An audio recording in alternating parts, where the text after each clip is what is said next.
In the quiet suburbs of Port Coquitlam, British Columbia, there was a farm most people drove past without a second thought, a place that smelled of mud, animals, and long days of hard labor.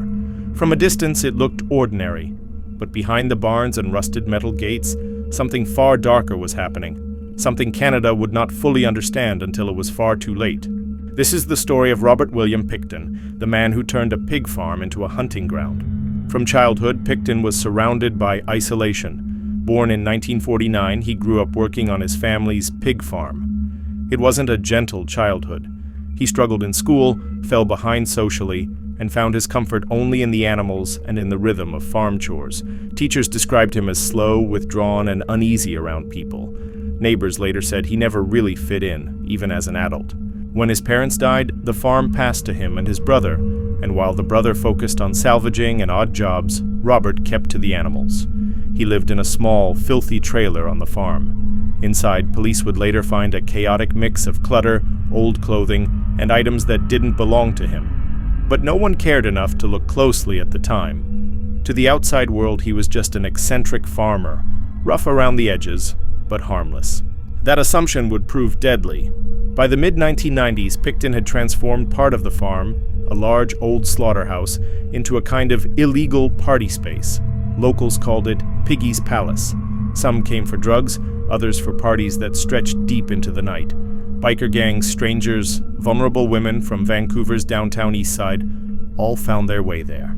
It became a perfect hunting ground. At the same time, women from Vancouver's most troubled neighborhood began disappearing, one by one, dozens over the years. Most were sex workers or struggling with addiction.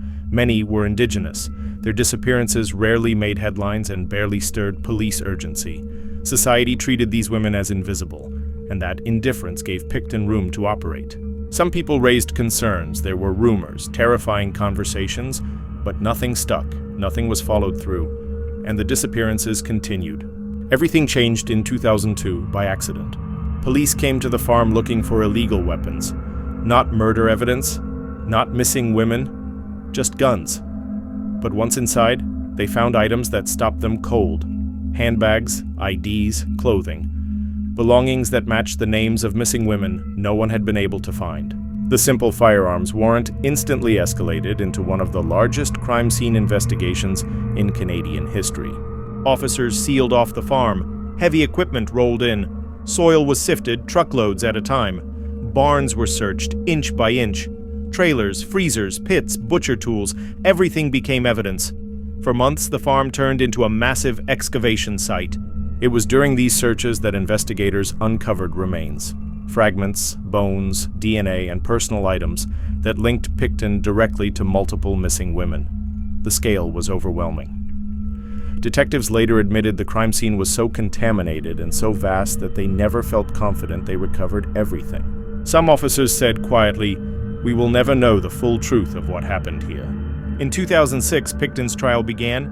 He initially faced 27 counts of first-degree murder. It was one of the longest and most complex trials in Canadian history.